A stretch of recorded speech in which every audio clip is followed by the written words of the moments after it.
Luminous coders and legends of LEDs, it's Prof G, and in this lesson we're going to get a Raspberry Pi Pico to work with a NeoPixel light strip. We'll connect the Pico to our light strip, we'll write some code to set the colors and flash the lights, we'll learn that we need to copy an additional NeoPixel library onto our board so that we can extend the CircuitPython language to work with this type of LED light, so we'll show you how to do that, and we'll finally run that code and bask in the flashy goodness. This will set us up for all sorts of wonderful LED learning and light-filled projects, so let us begin this journey toward awesomeness. If you're new here, welcome. You might want to check out the start of the playlist to see how we got here. In our last lesson, we installed CircuitPython on our Picos, and we learned how to use the online code editor to write our first program to print text to the console and flash the onboard LED light. This current lesson will work with any Raspberry Pi Pico series board. My students are currently using Pico 2Ws, and my students also have one of these standard NeoPixel light strips. Now, NeoPixel is the name used by the electronics company Adafruit for a standard of individually addressable colored RGB lights, and while NeoPixel is Adafruit's brand name, you should be able to use any lights that are labeled with the standard names that you see on screen. If you see lights with these standards, they should work with the code that we're about to write, but when buying products, always check for compatibility. Now, I love buying my lights from the Adafruit company when I can. They're a trustworthy business with lots of products to choose from, plus great quality and support. Plus, they're the primary open source stewards of CircuitPython. Now, the NeoPixel light strip that I'm using has 3 wires. Power, where the power comes from. When voltage is measured, this usually tops out at around 5 volts. The power wire is usually red. Ground, this is the return path for the electricity flowing through the circuit. Without a ground connection, the lights won't work at all, and while there's no standard color for ground, it's almost always the wire farthest from power. Mine is black. And you'll have a signal wire. This is usually the middle wire between power and ground. This wire carries the commands that tell each light what color and brightness should be used. On my strip, this is the white wire. Now, my NeoPixel strip has these alligator clips on the end. Squeeze the tabs and the chompers open. These work great with boards like the Circuit Playground Blueford that my students use in the first part of their course, but alligator clips don't easily clip to the Pico, so we're going to use them with 3 jumper wires, sometimes called DuPont wires. We want to choose the wires with pin ends. Old schoolers might call these male ends, but pin is a modern way to refer to this, and less creepy. And when you hold your breadboard this way, the pin you plug in should be in the same horizontal row that contains the Pico's pin or leg that you want to connect to. So let's plug one end of each jumper wire's pin into the breadboard. Now, when you're connecting components to your breadboard and microcontroller, it's a good idea to unplug your microcontroller board from the power first, and while you're unlikely to permanently damage your board,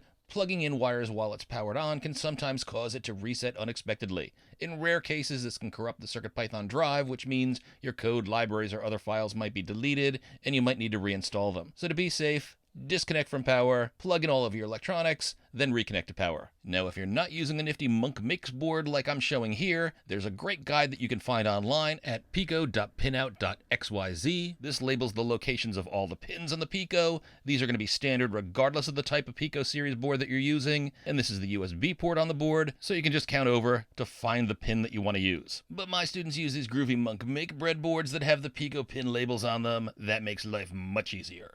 And pro tip, even though it's not connected, it's a good idea to get into the habit of connecting ground first and power last, and disconnecting the opposite way, power first, ground last. You can use any color wire for wiring. All the wires work exactly the same, but since my NeoPixel strip ground wire is black, I'll use a black wire for ground for consistency, and you can plug this one end into any of the holes that vertically align with a column that's labeled G, or GND, for ground. Those are always printed in black on the Monk Makes board. You might also notice on the ground pins, the metal around the pin holes looks like a rectangle instead of the rounded edges that you see in the other pins. Any ground pin will work. I've chosen the one 3 from the lower left. Now we also need to choose a signal pin to carry our signal. Any of the GP pins are fine. I'm going to choose the pin GP16. If you orient your Pico board this way, GP16 is in the lower left, and those pinholes aligned vertically on one side of the ravine are all connected together electronically by a metal connector under the breadboard. So you can choose any of the holes in vertical alignment with the pin you want to connect to, but do avoid these 2 rows in the top or the bottom. Those are the power rails. Those are connected horizontally, and we'll talk more about breadboard wiring in a future lesson. And you absolutely want to remember the number of this pin. We're going to use that number when we write our code to make it clear that the strip is connected to this pin. And finally, we connect the NeoPixel power wire to the V-bus pin in the lower right. This pin provides up to 5 volts from whatever power source the Pico is connected to, whether this is the USB port, phone wall charger, or mobile battery pack. You don't need to worry about what voltage means at this stage, but more on that in a future lesson. So now that we got these 3 wires on our breadboard, we can just clip the alligator clip to the metal ends of our jumper wires. Now for me, the protective material over the alligator clips is actually too tight. I can't get a good clamp on the gator clip. You can either slide this off if you need to or try to stretch it out further. Now while you'll clip ground to ground, signal to signal, and power to power, do make sure that the metal ends of the separate wires, power, ground, and signal, don't touch each other, or your board might short out and restart. You should be fine by just spreading the ends out, but if you're super concerned, you can put tape over the metal ends. In each lesson when we work with hardware, I'll show you a wiring diagram like this. Here's how I've wired up the NeoPixel lights to my Pico, ground to any ground on the board, signal to GP16, and power to VBus. Now we're ready to plug in our board. You should see the board mounted on your computer with the name CircuitPy, all in caps. Now let's write some code to get those lights flashing. Now in the prior lesson we learned to use the online code editor to write CircuitPython code. We can get there by opening a Chrome compatible browser, not Safari, and entering the address code.circuitpython.org. Remember this guy? We connected our Pico to our computer using the USB cable, so click USB, click Connect to Device, find and select the item for your Pico, mine is labeled Pico 2, then click Connect, Blinka swirls. Then we select the USB host folder. We do that by clicking on CircuitPy, all in caps. That just tells the editor that we're connected to a device named CircuitPy. That's our Pico connected to our computer. And I'm showing an empty screen. That's because I don't have any code file loaded up. So let's load up our code file now. Click the open button. Do you remember the name we used to save and execute code on our Pico? Remember from the other lesson? It's code.py. So let's load up code.py, click to highlight that file name, then click open, or you can double click on code.py, and this is the CP blink code that we pasted in at the end of the last lesson. Now since we made a backup of this, let's delete all of this code and start from scratch. So I'm going to click in the code editor and I'm going to select all. So the shortcut for that is Command A for the Mac, Control A on Windows. Then I'll press the delete key. We have no code in here, but we're going to write some new code. Now whenever I write new code, the first thing I like to do up top is to add a comment. Now comments aren't executable programming code. Comments are sort of like documentation that you write inside your program. Now in Python, comments begin with a number sign or hashtag, and everything on the line after the hashtag won't execute. Commenting your code is good programming practice, and good comments can help remind you what your code is doing if you return to it later on. For students, comment liberally. It can serve as study notes. So the comment I'd like to put on the first line is the name that I'll eventually use to save a backup of this code. So I start with the hashtag character.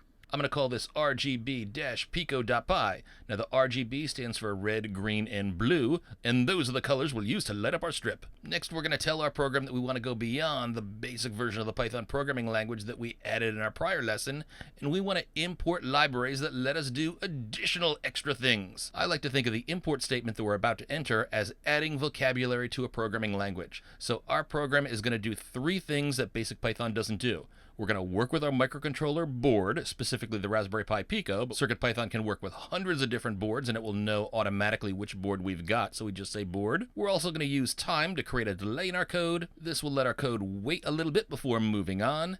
And we'll also work with NeoPixels, the type of LED light strip that we connected to our board. So to use these features, we enter the command import, all lowercase, space, and then board, B-O-A-R-D, comma, time, comma, NeoPixel. And all those are in lowercase too.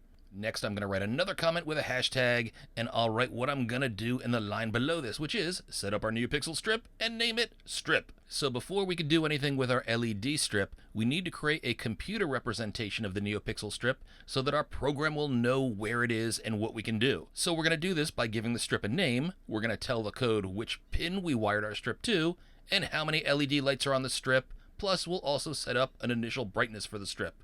This is how we do it. We first give the strip a name, and why don't we call this strip, all lowercase.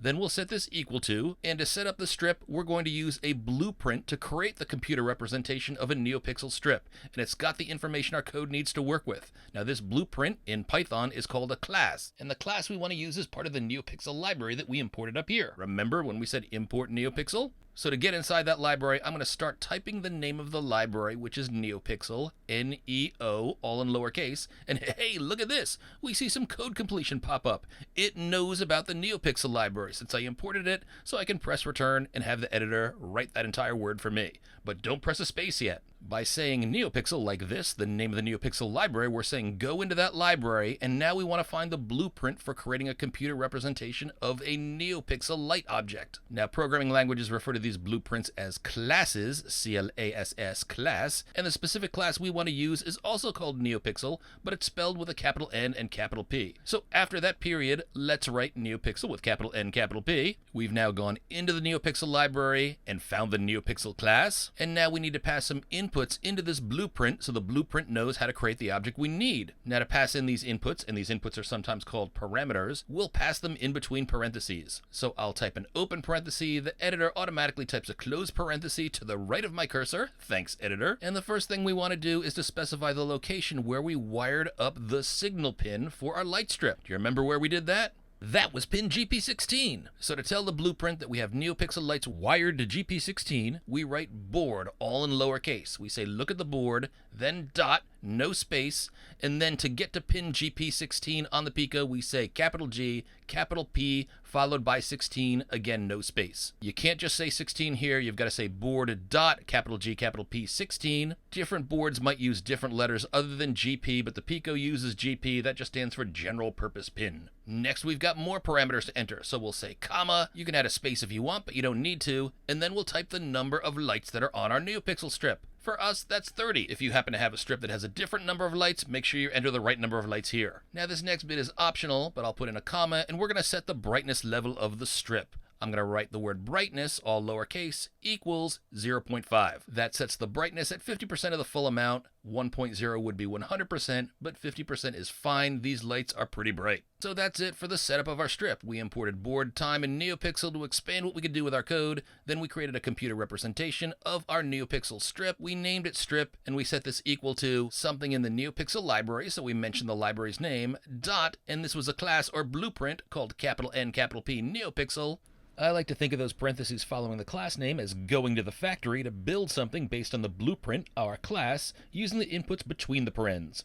And between parentheses, we passed in the parameters that we need. The first is the name of the signal pin that we use to wire our strip to our board. That's just board.gp16, comma, then the number of lights on our strip, that's 30, comma, and then we set brightness equal to 0.5 or 50%. Now in computing, we say that things that are created from a class blueprint are called objects. So strip is technically an object. So if you think of this NeoPixel here, capital N, capital P, as the plans, if it were blueprint to create a house, strip would be a house. But here, capital N, capital P are the plans to create a NeoPixel object. Instead of saying, make a house that's blue, that's got 5 windows, we instead pass in the location where we wired our signal pin up, the number of LED lights, and the brightness level. So we've got a NeoPixel object named strip. And I'm also going to write a comment in here that starts with the hashtag saying, turn all the lights to black first. And I do this because if you have a NeoPixel strip plugged in and your code is done running, CircuitPython will leave all of the lights in the light strip lit up with the last color that the program set them to. Now you usually want to clear out your NeoPixel strip before you do anything with it. So I'm going to say strip, the name of our lights, dot, no space in there, and this dot notation gives us access to additional commands and statements that the strip can use. Now one of these is the statement fill, F-I-L-L. This is a function that will fill in the strip with whatever color we pass in. Now one of the things that's interesting is code completion here did not know about the .fill command, but in a future lesson, I'm going to show you how you can install the free PyCharm software that my students use in our course. PyCharm is a professional Python programming tool. Lots of data analytics and programming professionals use PyCharm, but what's cool is once we take the time to set it up, it will know about all statements that we can access via dot notation. The code completion is great. It'll work on Macs and Windows. Unfortunately, it's not available for Chromebook users. You've got to stick with the online editor. Now I entered fill in here, .fill, and just like the print command that we used in the prior lesson, fill is a function. And I'd mentioned earlier that all functions need to be followed by open and close parentheses. If I type in open parens, the editor types close paren to the right side of my cursor. And now I'm going to do something that initially looks really weird. I'm going to type another open parens inside this set of parens, and the editor writes a close parens for me. Why'd I do this? Well, this second interior set of parens is for a color. Now in CircuitPython, the way that we write a color is to include a set of parens, and inside that we have 3 numbers from 0 to 255. Each of those numbers is how much red, green, and blue we should combine to form a color. 0 means use none of that color. 255 means use the maximum amount of that color. We're limited to 0 to 255. Now, believe it or not, combining those three RGB values can generate over 16 million colors.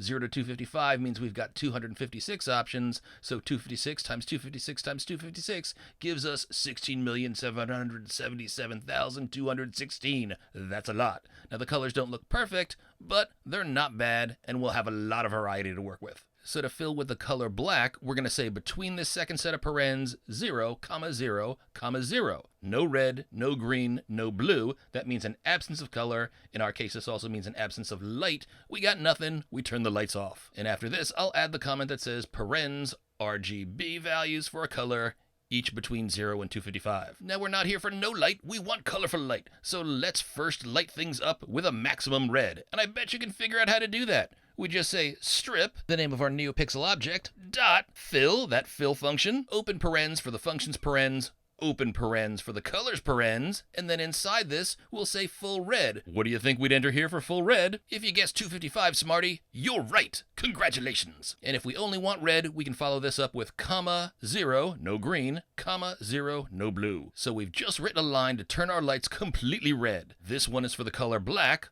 All the numbers are 0. This one's for red. The first number's 255, the max for red, and the other two are 0. No green, no blue. Now, if my code ended here, I'd see the lights stay on in red. But for the sake of this example, let's keep the lights red for only half a second. To do this, we're going to refer to another library that we imported, the time library. And to get a function inside of time, we use dot notation again. And the function we want here is called sleep. So we follow the dot with lowercase sleep. Now this is a function, so we need a set of parens. I'll type open parens. The editor writes the close parens. The cursor inside will be where we enter the parameter, or the value that indicates how long we want to sleep. This is in seconds, so if I want to sleep half a second, I'll enter 0.5. That will pause our code executing top to bottom right here for half a second, and I'll add a comment after this. Hashtag wait half a second. And now, even though we've waited half a second, our lights don't go out. They'll stay red until we do something, so let's do something in the next line. We'll turn all the lights to green, and I bet you know how to do that. Think about this for just a second. What do you think you'd code?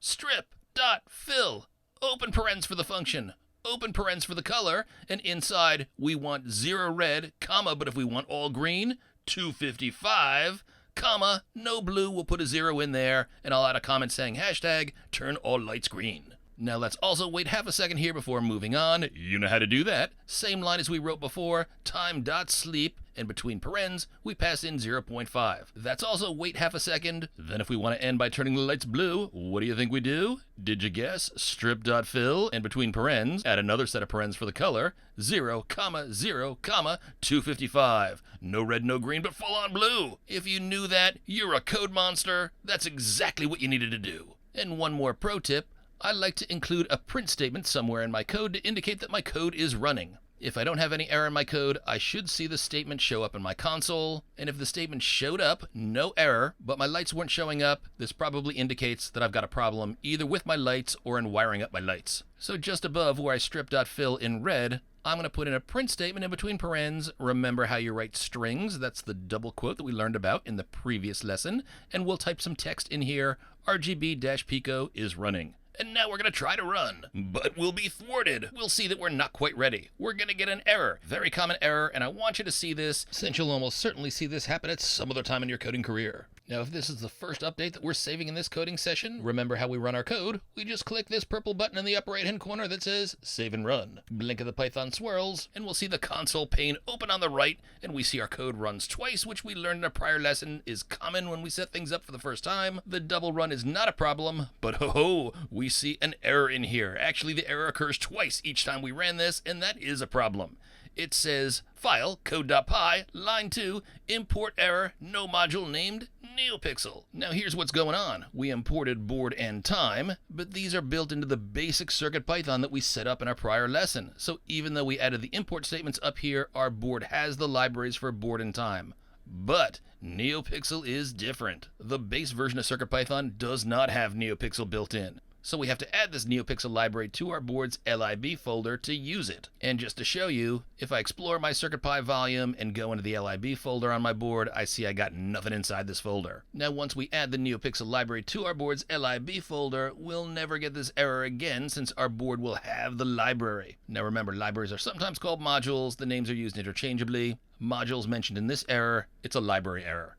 So how do we get the NeoPixel library? Well, we need to download it from circuitpython.org. Let's do that now, speedy quick. So we'll open a new browser tab, we'll head over to circuitpython.org, we'll click on the Libraries tab, and scroll down to find the bundle for the version of CircuitPython that we've installed on our board. Now in the prior lesson, I installed a version of CircuitPython 9, so I'm going to go and click on this button. Now there's a very good chance that you have a version higher than mine, so if you do, find the correct version for you. And why is there a version 10 mentioned here? Well, version 10 is still a pre-release at the time that I'm recording this. That means it's a test version, it's got bugs, it might be named an alpha or a beta version. I want to use the official release, so I'm sticking to version 9, which is what I installed a few days ago. You may very well have installed the official release of 10, or when you watch this, maybe there's an official release even later than that. So just make sure that you click on the right bundle number for whichever version of CircuitPython is on your board. My browser always asks me where I want to save my file. I'm going to save it to the desktop. Your browser's probably saving yours to the downloads folder if it doesn't ask you. Then minimize your browser and find the file that you just downloaded. It probably begins with adafruit-circuitpython and ends in .zip. If you want, you can drag that file outside of your downloads folder. Again, mine is on my desktop. And if I double click on the .zip file, it decompresses the file into a folder, and I can delete this old zip file. I don't need it.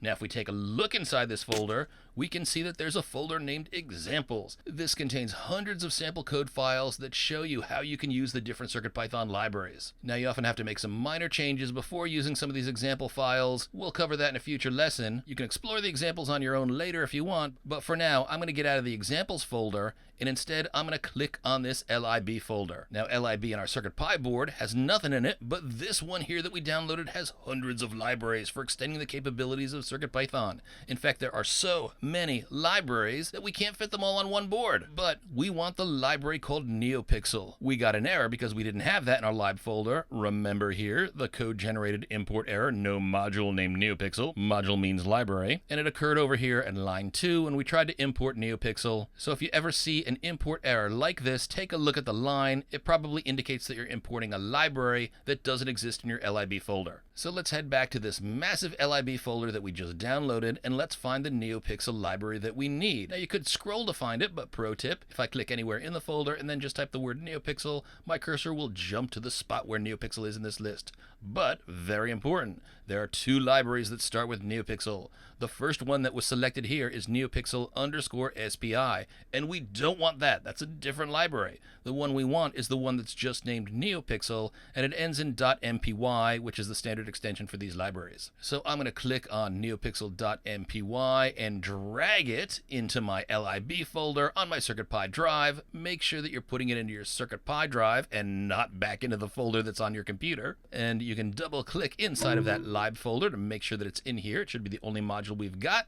But hey, Home Skillet, if you look over at your Pico, the NeoPixel strip is lit up. Your code actually ran. You might recall from an earlier lesson that we mentioned that a file action like save, but also copy or delete, will run the code.py file on our CircuitPy volume. The code restarted as soon as our code was done copying over our new library. The code ran with no error this time because we had the right library on our board. And if you caught this, you saw the lights light up from red to blue to green, lingering for a half second before the first 2. And if we look over here in the console, we can see that the output has the print line that we added. RGB Pico is running. Nice! Want to see this again? Why don't we click on clear to clear away any of this output from before? Then we'll click restart, and look at that magnificent ones. Half a second each on red and green, and then it remains on blue. And when our code ends, the lights remain on in blue. That's the last color they were set to. That's why we keep seeing blue here until we rerun our code or unplug our board. Now, I don't want the colors to stop flashing. I want them to flash continuously. Let me show you how to do that.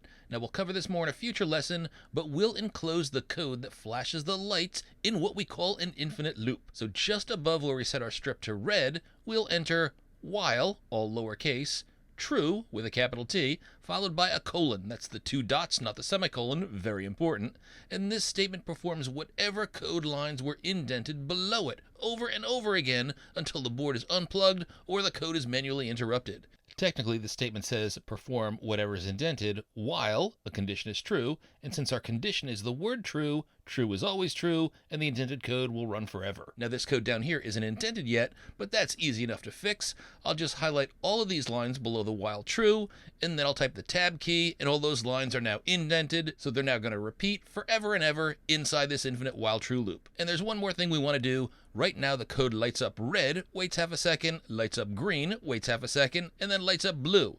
And if we don't do anything further, I'll go from blue immediately to the first statement under the while true. That's how the while true loop works. It repeats all of the statements indented under it. That repeating is why we call it a loop. And the first statement up here turns to red. So if we go from blue immediately to red without waiting, we won't even see that blue flash. We just have red, wait, green, wait, blue, red, wait. There's no wait time for us to actually see the blue light. So we want to add one of these time sleep statements. After turning the lights blue, I'll just highlight and copy this statement here, then paste it below this line here that turns the lights blue. It's also indented, which we want. Nice. This should work. So now that we've saved our code, we don't have the save and run button on the right. Our console is already open, but we can just click the save button up here. This saves our code, but remember, every save also runs code.py. Blink a swirls. And look at that, friends. We now have our lights flashing red, green, blue, repeating over and over again with a half-second delay after each color change.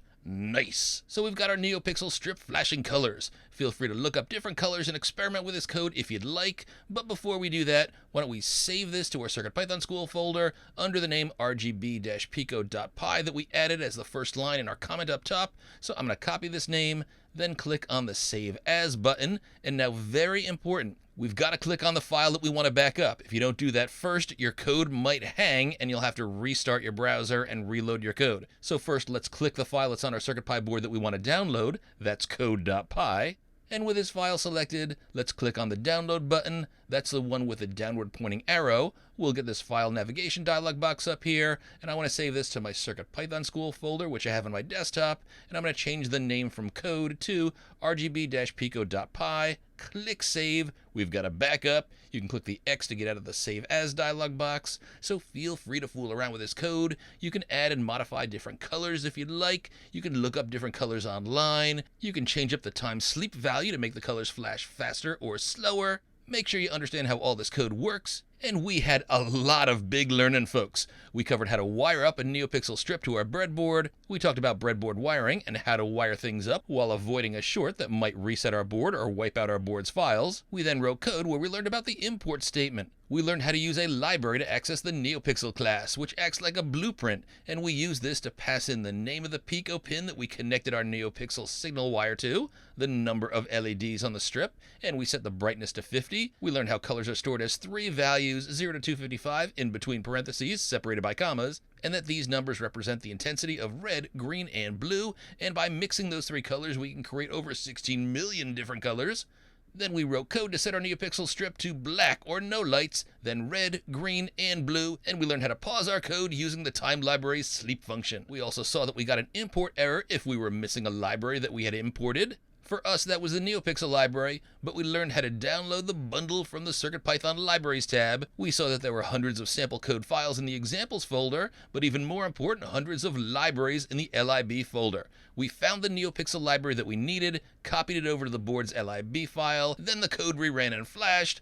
Everything worked, and we learned to use an infinite loop, a while true loop, to flash the colors forever. So congratulations! These lessons move a bit slower since there are a lot of topics to describe. We'll move much faster in the future, but I hope you feel like you're learning, and in the next lesson I'll show you how you can install CircUp software on your computer so that you can type a single command to install any libraries that your code is using without having to go through the download, find the library, and copy it over to your board steps that we used in this lesson. CircUp is a huge help. Most serious makers use the CircUp tool. It's free, but it takes a few steps to install at first. Trust me, it's worth it. I have all my students use CircUp.